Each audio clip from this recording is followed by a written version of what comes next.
រៀបនឹងអស្ដងគុតខ្ញុំអង្គុយមើលអ្នកពីចម្ងាយមានរឿងជាច្រើនចង់និយាយប្រាប់តែត្រូវទុំចិត្តមិនអោយតែត្រូវទប់ចិត្តមិនអោយហួរបន្ទោចខ្លាចពាក្យពិតធ្វើឲ្យអ្នកចាចេញខ្លាចបាត់បង់ភាពកក់ក្ដៅពេលនេះស្នេហ៍ក្នុងចិត្តលាក់ទុកយ៉ាងជ្រៅមិនអាចឲ្យអ្នកដឹងបានឡើយដឹងបានឡើយដូចជាផ្កាដែលរីកក្នុងភាពស្ងប់ស្ងាត់រងចាំថ្ងៃដែលអ្នកងាកមកមើលទោះបីត្រូវឈឺចាប់ម្នាក់ឯងក៏ព្រមផ្លូវដែលយើងធ្លាប់ដើរជាមួយគ្នានៅតែមានវត្តមានអ្នកជានិច្ចខ្ញុំលាក់ទុកភាពឯកោក្នុងចិត្ត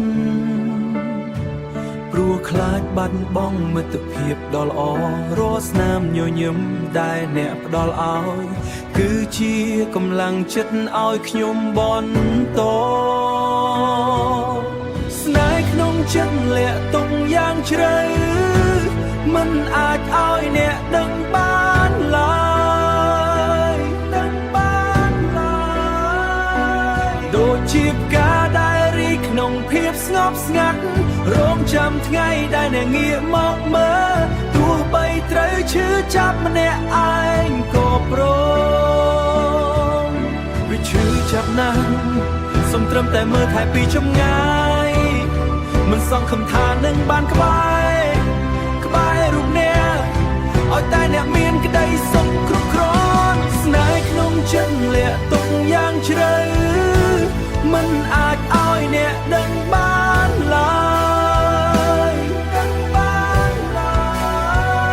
យដូចជាផ្កាដែលរីកក្នុងភាពស្ងប់ស្ងាត់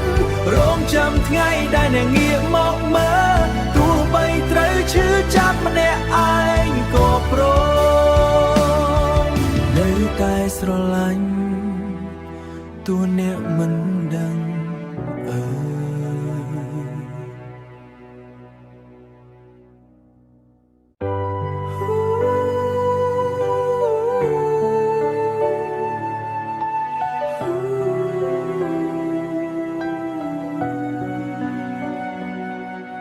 ពន្លឺថ្ងៃរៀបនឹងអស្ដងគុតខ្ញុំអង្គុយមើលអ្នកពីចម្ងាយមានរឿងជាច្រើនចង់និយាយប្រាប់តែត្រូវទុំចិត្តមិនអោយតែត្រូវទប់ចិត្តមិនអោយហួរបន្ទោចខ្លាចពាក្យពិតធ្វើឲ្យអ្នកចាចេញខ្លាចបាត់បង់ភាពកក់ក្ដៅពេលនេះស្នេហ៍ក្នុងចិត្តលាក់ទុកយ៉ាងជ្រៅមិនអាចឲ្យអ្នកដឹងបានឡើយដឹងបានឡើយដូចជាផ្កាដែលរីកក្នុងភាពស្ងប់ស្ងាត់រងចាំថ្ងៃដែលអ្នកងាកមកមើលទោះបីត្រូវឈឺចាប់ម្នាក់ឯងក៏ព្រមផ្លូវដែលយើងធ្លាប់ដើរជាមួយគ្នានៅតែមានវត្តមានអ្នកជានិច្ចខ្ញុំលាក់ទុកភាពឯកោក្នុងចិត្តព្រោះខ្លាចបាត់បង់មិត្តភាពដ៏ល្អរាល់ស្នាមញញឹមដែលអ្នកផ្ដល់ឲ្យគឺជាកម្លាំងចិត្តឲ្យខ្ញុំបន្តស្នេហ៍ក្នុងចិត្តលាក់ទុកយ៉ាងជ្រៅមិនអាចឲ្យអ្នកដឹងបានឡើយដឹងបានឡើយដូចជាផ្កាដែលរីកក្នុងភាពស្ងប់ស្ងាត់រងចាំថ្ងៃដែលអ្នកងាកមកមើលទោះបីត្រូវឈឺចាប់ម្នាក់ឯងក៏ព្រម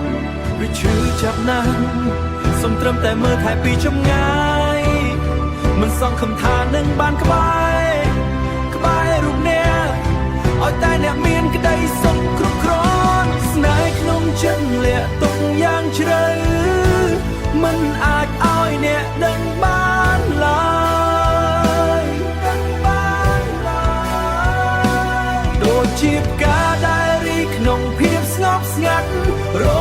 ថ្ងៃដែលអ្នកងាកមកមើលទោះបីត្រូវឈឺចាប់ម្នាក់ឯងក៏ព្រមនៅតែស្រឡាញ់ទោះអ្នកមិនដឹង